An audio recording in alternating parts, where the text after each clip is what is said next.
like this, up. We up.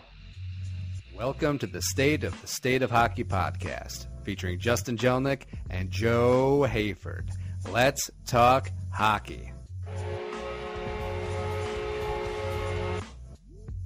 Welcome to the State of Hockey podcast. This is episode 16, edition for Monday, August 10th. It is 59 days till opening night against the Colorado Avalanche. I am your host, Justin Jelnick, from the State of Hockey blog, alongside my co-host, Mr. Joe Hayford. Joe, how are you? I'm avoiding Twitter and all the football fans today. Why? Because it's not October. They shouldn't get to be happy. But football starts in September. Oh, yeah, but hockey is way better. You're. I get it. You're mad that we don't get to be as happy as the football fans. No, I'm jealous. I'm sorry. Football's like my second favorite sport. Yeah, I'm not really even interested in it anymore. The culture, the way they run their organization. I hear you though. I'm with you there. Since Goodell took over, I mean it hasn't been as good, but I'll still watch the Vikings on Sunday. It's a good ritual, unless the Wild are on. Because then you can watch most of the Wild game in between all the stoppages in the football game. Yeah, that's true. You can. I think I'll watch whatever's on the Sunday matinee game for hockey. Yeah. Yes, but we're a long way from that. 59 days seems forever. Yeah, the preseason starts sooner than that, though. That's true. Yeah, you're a half-season ticket guy, so you actually get stuck with a couple of those. I have 2 of the 3. Yeah, I didn't have it on the list tonight, but I saw that the Iowa Wild have agreed to play 2 preseason games against the reborn Manitoba Moose in North Dakota. Fun. Yeah. So I guess if you didn't know, Winnipeg had moved the Moose to St. John's, Newfoundland, way the heck out east when the Thrashers moved to Winnipeg, but they still own the team. And now they've decided to kind of do the same thing San Jose is doing and bring their AHL team into the same building. And so they moved them back from Newfoundland to Winnipeg. So they're going to have their AHL team in-house, just like the San Jose Sharks are. So next year. So. Nice. That's the way to do it. I would go to a ton of AHL games if the Wild ever brought the team here. But they're down in Des Moines, which is nice. Hopefully they won't be a last place team next year. That would be great. Yes, it would. Oh man, just brutal. Hockey Day Minnesota, they announced Duluth as the venue for the high school outdoor games next February. And Joe, what do you think of that? Well, at first I was a little upset about being in Duluth. It's kind of supposed to be, I usually try and make it an all-day event. Hit the tournament, hit the Gophers game, hit the Wild game. Mm-hmm. So it kind of makes it difficult to do that because by the time the tournament's over, you can't drive 2.5 hours to make it to the Gopher game in time. That's true. So the one upside to it is the Wild aren't playing here this year, which I've kind of had my back and forth with my ticket rep about because that was part of the deal with my ticket plan was that I was going to get Hockey Day Minnesota tickets. Oh. But I guess if it was going to be in an outstate Minnesota area, this is a good year to do it. So. And they've had the games, Baudette Bay and up north in other years, so. Yeah, it's just it's been a tradition for me for about the past 4 years where I've made it a whole day event. I love Hockey Day Minnesota as a TV event. I haven't made the effort to go to any of the games. I just like that they all come to me, and that's my 12 hours for that day, and I don't have to worry about anything else. I didn't even go to the games downtown. It's going to be a TV event for me this year. Yep. So. Yeah, it'll definitely be that. I am with you. I am a little baffled at the decision that they couldn't get a home game. The Wild couldn't get a home day on Hockey Day Minnesota, because I have gone to that part at least in past years. I think 3 years ago it was St. Louis. I think the big issue is that we couldn't get it to line up with a Saturday that we wanted, and the NHL, obviously, we're a smaller market team. Mm-hmm. As much as I hate to say it, I mean we are. We're probably 14th or 15th as far as the NHL upper echelon. That's probably a fair assessment. So we're not going to get priority and stuff like that, even though it's a big tradition and hockey's big here. Unfortunately, the NHL doesn't agree, and we've seen that with the fact that we're just now getting an outdoor game for the first time in our 14-year history, 15-year history. I've definitely got some strong feelings on that. So that drives me absolutely insane. And now we're having the second game in Boston for the Winter Classic. Yet there's teams. If I'm not mistaken, there's actually 22 teams out there that haven't played in the Winter Classic. Yeah. I mean, I get that the NHL, knows that there's the core teams that drive the TV numbers, and they're the Eastern Corridor teams. But I mean, Minnesota's among those teams. They've been getting more and more national exposure as they've been better. The time was right to give them the Winter Classic this year instead of doing a second game in Boston, or I guess this one's actually going to be in Foxborough at the Gillette Stadium. But yeah, same difference. Yeah, so it's still the same team, same home team. I mean, this would have been the year to give it to them, and it's kind of a joke, I guess. That it's beyond a joke, but that Boston gets to go twice before Minnesota even gets to go once. Yeah, I'm not. I have very strong feelings on that as well. Yeah, no other team has had to either. What's so important about Boston, which just had the fire sale to end all fire sales this summer, mind you? Yeah, they're going to be a skeleton of a team. They really are. I don't think that's going to make for good TV. I agree. I think Minnesota-Chicago on New Year's Day would have been way better. Yeah, or St. Louis and Minnesota, or... Yeah, I'm not so sure St. Louis is going to be great TV this year either. And, I might get some hate for this, but even Philadelphia and Pittsburgh, I love watching those two teams play each other. Oh, yeah, that game in Happy Valley should have happened by now. Yeah. I agree. So I'm with you there. And I wouldn't hate if that were the decision. The Wild had to wait 1 year for that. But that wasn't here it. We are waiting for Boston's second time. Yeah, it's just dumb. So, yeah, but I guess the problem with your concerns about Hockey Minnesota is that, if you want to do all the games, it can never be that far outside of the Twin Cities area. No, and it was in Elk River, and it was in St. Paul. It made for a very easy, very quick day of lots and lots and lots of hockey. Yeah. And I kind of do like that they try and spread it around the state, especially up north where, high school hockey is such a deep tradition in a lot of places. Right, and it is a Minnesota tradition, and it belongs in the entire state. Yeah.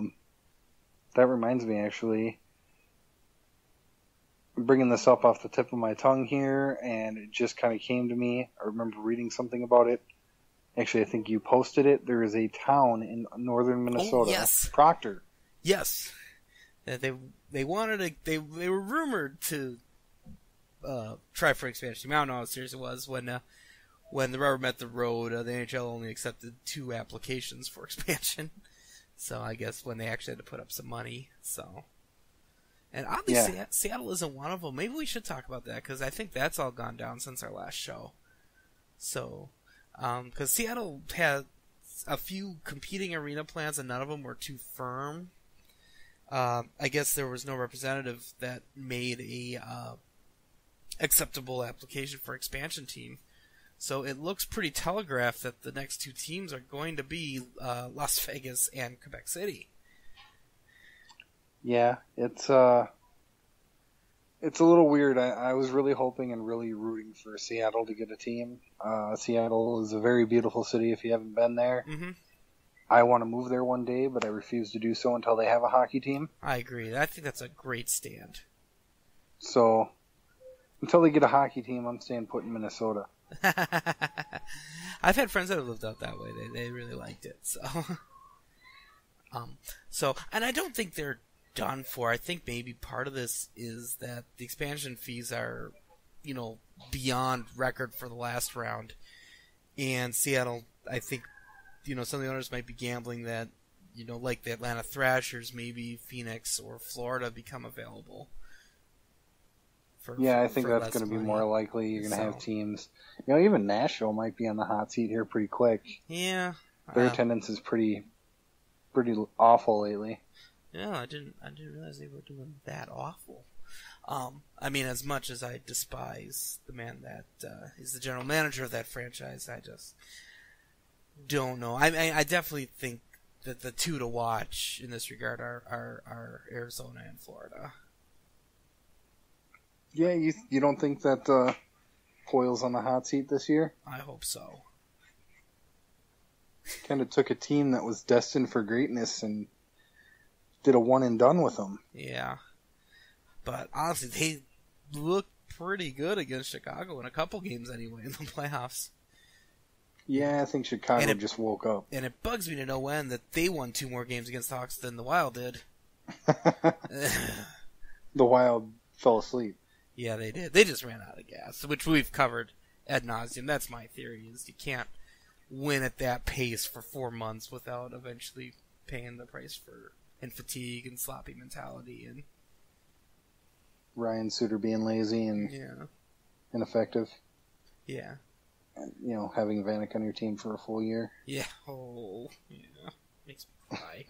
So, yeah. Well, I guess a little more tangential Predators news. Matt Cullen was not expected to resign, and he ended up re-signing a 1-year deal with the Pittsburgh Penguins, which may very well end up being his swan song. So I am waiting for David Poile to hold his press conference to announce that all the home fans should boo Ryan Suter when the Pens come to Nashville next year.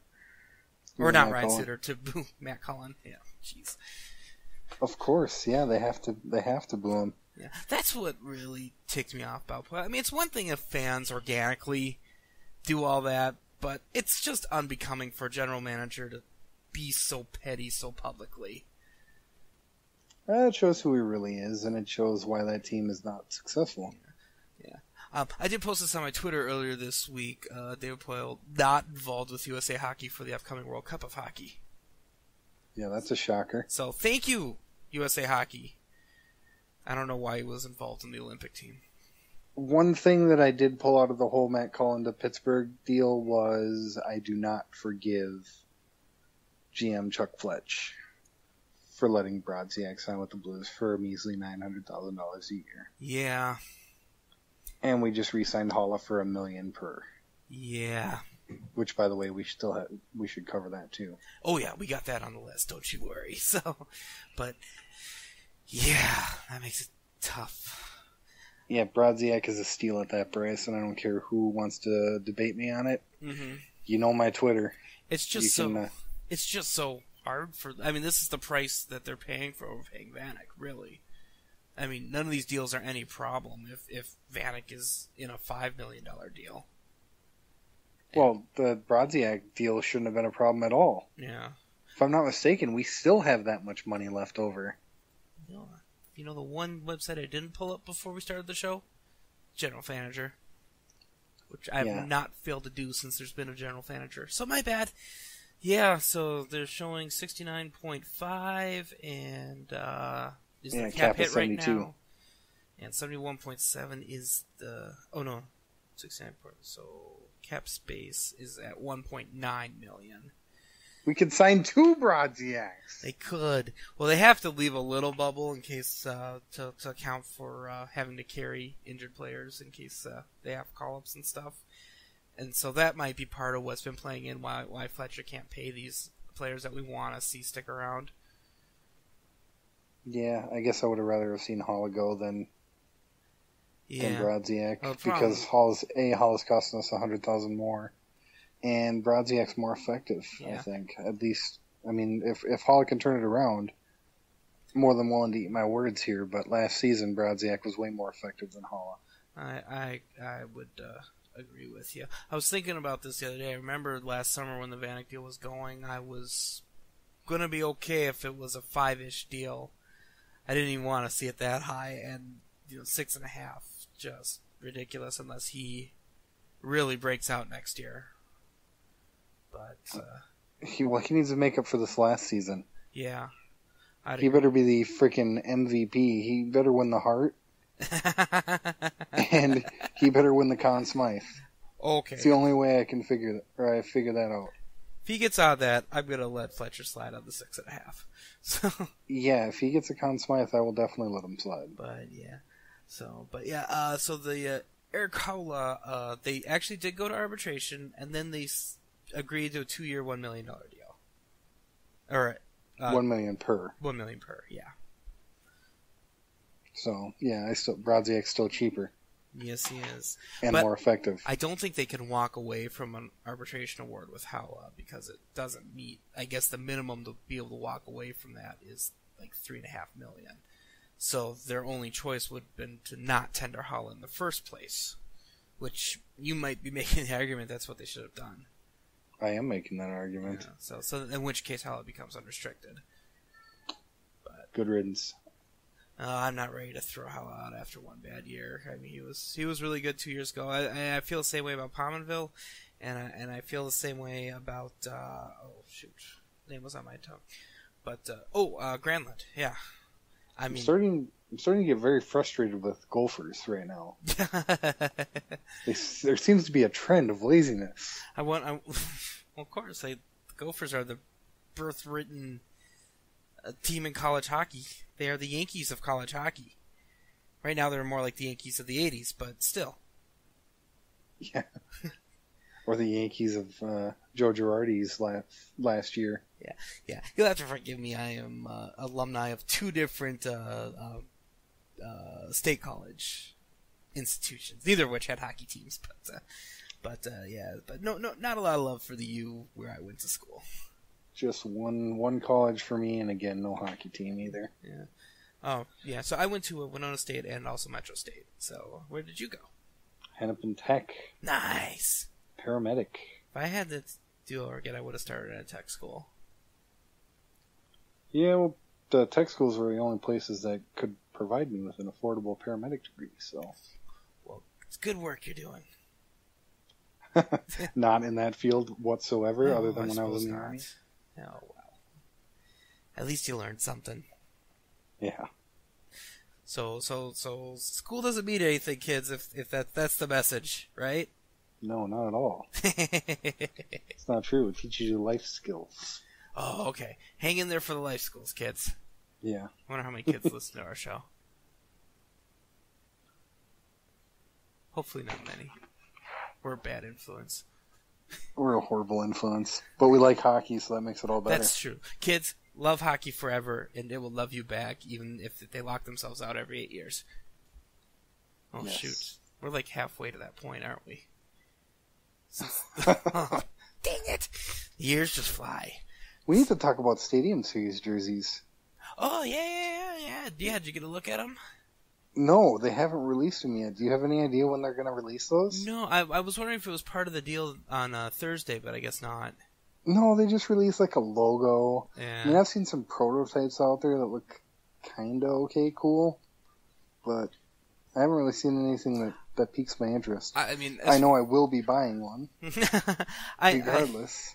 I have some on Wild jerseys. I have absolute hatred for the red jerseys they rolled out. I have one, and I wear it on Ugly Sweater Day. Nice, well played. I love the greens that they wear now. Yes, they are. I think that's the best jersey they've ever had. You know, I was playing NHL 14 the other day, and their old green home jerseys. I like those too. I like the original logo for a long time. I miss those jerseys. Yeah. But I definitely think the greens they're wearing now are the best they've had. Yes. So, if I were to buy a new jersey, that would be the one I'd want. So, so I guess what I'm saying is I hope the stadium jerseys look more like that than than anything else. I hope they don't do the red thing. Well, I hope they actually invert the colors on the away jersey.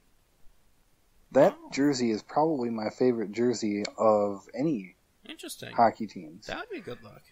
Problem is that, when you spill beer on it, it doesn't come out. That's true. You got to be careful with your beer then, huh? I have a nice black stain right on my Suitor jersey. Aww. So That's a shame. it's kind of fitting, though, if you think about it. Yeah. The Suitor. I do like this North Stars and Wild combined alumni game. I think that's really going to sell, and that's what makes this a compelling event to me, actually. Yeah, I think the big deal there is Mike Modano's coming back. Yes, that's really surprising. I'm not even a huge Modano fan, and I know that's a big deal. Oh, I was always a huge Modano fan. I kind of turned on him when he went. I mean, probably some of it unfair because the team It wasn't left. his choice. Yeah. So. No, he's a great hockey player. Yes. Deservedly in the Hall of Fame. I would agree.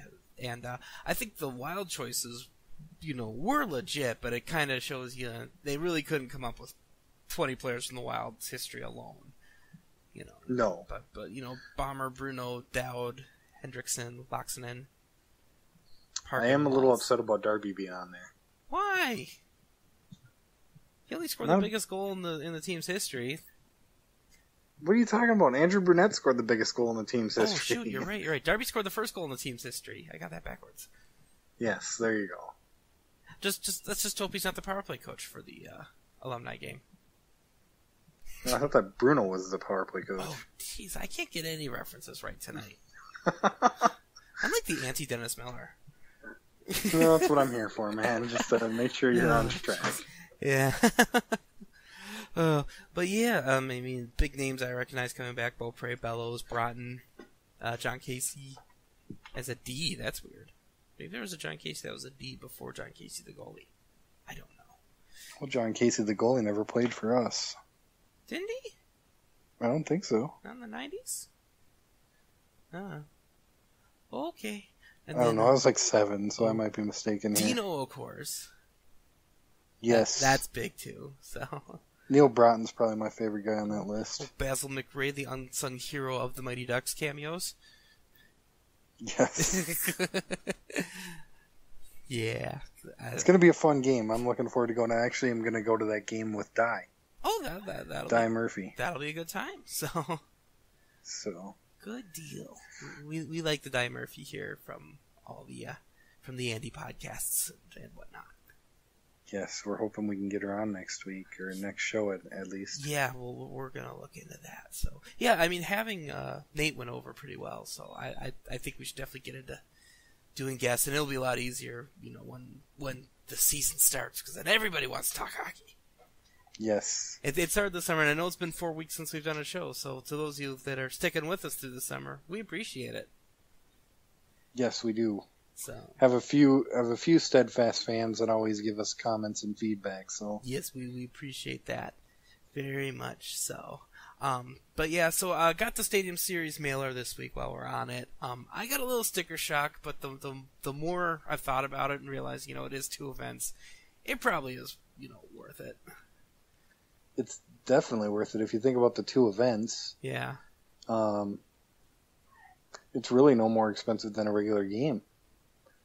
And it is the first outdoor game in the Wild history. It is a bit of history, so I guess I kind of got I got a little down because I caught Patrick Royce's show on Thursday, and he's like, "You won't be able to see a thing," and I'm like, "Yeah, kind of point, but it's just a historic event, I mean, if they start doing these every 2 years here, yeah, I'm gonna start to let them slide, but." Yeah, I'm with you on that. And if I go to this one, I might not go to an actual Winter Classic if it does ever happen. Well, I will definitely go to a Winter Classic. That's another historic event. Yeah. Yeah, I think I wouldn't go to another Stadium Series game, but I would definitely go to a Winter Classic. So. But I'm going to try and It's kind of an all or nothing thing for me. I want to make sure I get good seats where I have good visibility. Right. So I'm gonna save up and spend a little more. I've been working 7 days a week trying to save up so I can make sure I sit where I want to sit. So And you work very hard. I know that. yeah, I've been trying to save up money for hockey. So whenever anyone asks me why are you working so much, I always say hockey. Yes, it's a good motivator. Yes. So, all right. One other thing we wanted to cover, and Megan, our listener, at Uncanny Canny, she tweeted us a question about why did Dumba change numbers? The Dumba 55 reference, marketing issue, ?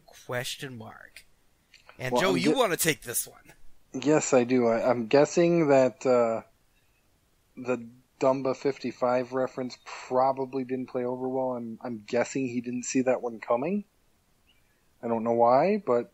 Well, I thought he's always kind of embraced that. You know, he might have after the fact, but I don't know if he would have been number 55 if he had seen that reference coming. Because he's definitely not that. He's definitely not a dumbass. No, but that's what they see after you get knocked over. He's calling you that. Oh, there we go. Yeah, that's how I've always interpreted it. You know what? Now that I think about it, you remember when he was messing with Ott? Maybe he was saying dumbass when he was like coughing in his sleeve. Maybe. We might have uncovered a mystery right here on the SOTSO pod. Oh, I love it. But no, the reason that he decided to go with number 24 was it was his number back in his junior days and with Team Canada. Just going back to what he was before and the number he wanted. I'm sure that that's the number he wanted when he came up. But obviously we had Matt Cook that was in charge of that number at the time, and now he's been let go. Hooray! So it opens, bite me. It opens up that number spot, so he's going to go ahead and take it and embrace his old number. So I look forward to getting me a number 24 jersey. Yeah, if it makes him happy, that's great. But I think it's the end of a good joke, and many people pointed out Eric Holla could take this number too. Could be 55 now.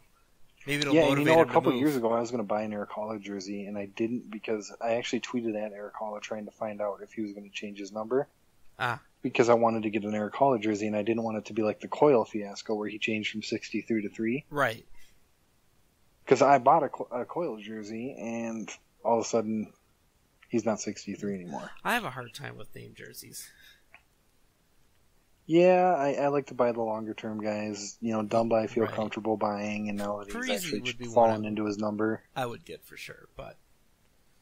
So, yeah, Dumba, obviously Dubnyk is going to be here for a while, so I'm going to get a Dubnyk jersey. That makes you happy. Yes, that makes me happy. That was the biggest news of the summer. If that had gone wrong, this would be a summer of pain. It's already a summer of a lot of annoying players going away, or being annoyed by a lot of players going away, I should say. Still think $900,000 for Brodziak. How could you? Gee, how? I know. But yeah, let it go. I regress. I don't know if I can ever forgive him for that. The penalty kill on that guy was just unbelievable.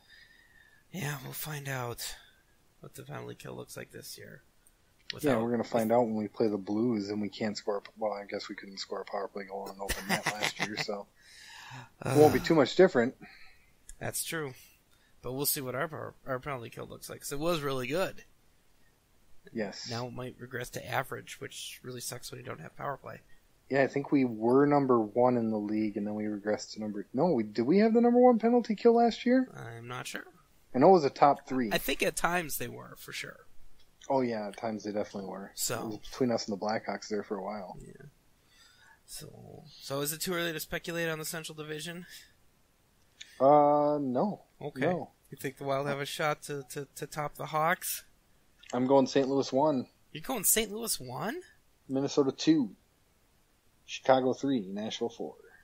And That's the rest actually don't matter. not that out of line, considering Chicago was 3rd last year. How quick we forget. No. Yeah, I agree. I just... I think that St. Louis is going to be a very good team, and as much as people like TJ Oshie, I think he's better off being somewhere else for the team and for him. Okay. I think that Tarasenko kind of took over the spotlight there, and I do like that Tarasenko. his productivity kind of declined because of it. Tarasenko is phenomenal. Tarasenko's a beast. There He's are hockey god among hockey players. There are not many players, opposing players, I fear with the puck as much as Tarasenko. No, it's him and Kane. Yeah. Him and Kane are about neck and neck. Whew. So you got St. Louis 1, Minnesota 2, huh? And Chicago for staying now, in third. we'll see. Yeah. Winnipeg may jump up in there, but I don't believe it. I mean, they basically stole all of Buffalo's good players and got rid of locker room cancer in Evander Kane. Yeah, I can't be mad at Evander Kane though. I can't really either. Because, he knocked out Matt Cook with one punch once. in what is the best moment in Atlanta Thrashers history to date. It'll never change. Okay. Might be the only moment worthwhile in the Atlanta Thrashers history. And there was like 3 fans there to watch it too. Yeah. But millions of YouTube hits that will never subside. Wild I think I've seen that a few preseason times. schedule. I haven't really looked at that. So if you guys are hearing me live Google right now, which is exciting. Just want to see when the preseason starts. Monday, September 21. So they got 2 against Fletcher's buddies at the Sabres this year. Yeah, I got tickets to the Sabres and the Blues in the preseason. Blues. Oh, Blue Jackets. Blue Jackets. Okay, sorry. yeah, Blue Jackets are on there. So, the Wild are only home against Buffalo, Winnipeg, and Buffalo again. That's weird. Maybe it is Winnipeg. I don't know. Yeah. I've got 2 of the 3 games. Yeah. And it's against 2 different teams, so it must be Winnipeg and Buffalo. Yeah, I wonder if the Jets fans are going to travel well for the preseason game. Yeah, we'll see. No one wants to go to those games with me, so I'm taking my kid. Oh, that's always a good time. I usually just scrounge the aftermarket for $10 tickets or whatever if I want to go to a preseason game. So. Yeah, I'll take the little guy. He'll love it. It's going to be his birthday present. Aw, it'll be a good time. So. Yeah, he turns 6 on next Thursday, so. Okay. So, I guess we should go back and say thanks, Megan, for sending us a question. I know you've sent us a few. We're always happy to answer them. And anybody who wants to answer a question, use the hashtag SOTSOPod, SOTSOH pod. And you could always tweet at Joe or I directly. Joe is at SotsoHockeyJoe. I am Justin. I am at SotsoHockeyJJ. We like tweets. Yes, we do. It helps us find things to talk about. We want to know what you want to know about. We want October to be here now. Well, that's true. For many reasons. It is my birthday month, and I kind of make a spectacle of that. Yeah. I thought using the countdown at the top of the show would be exciting, but it still feels so long, doesn't it? It's just depressing, actually. And what if I'm wrong again, like with the Patrick Waugh thing? What if the Avs have to postpone or something? Then the countdowns in our podcast are a total jinx. Don't say that. Okay. Don't say that. Don't. If the Wild season opener gets postponed, well, that's just another reason to hate Colorado. So I guess it wouldn't be too surprising. Yeah, that sounds good to me. We'll blame it on them if it happens. Yeah, I think it's definitely not our fault. I think that's a good spot to end the show. Absolutely. All right. So we're going to try and do another show in August, either next week or 2 weeks. We'll see what we can do, and we'll try and get us a guest, too. That would be pretty sweet. And it's getting closer to hockey season, folks. Hang in there with us. And let us know what you want to hear about, and we will include it in our shows. So for Joe Hayford, I'm Justin Jelnick. Thanks for listening. We'll catch you next time. Thanks for listening to the State of the Hockey podcast. The music was created and produced by Deeb. To hear more of his tracks, visit soundcloud.com/Deeb.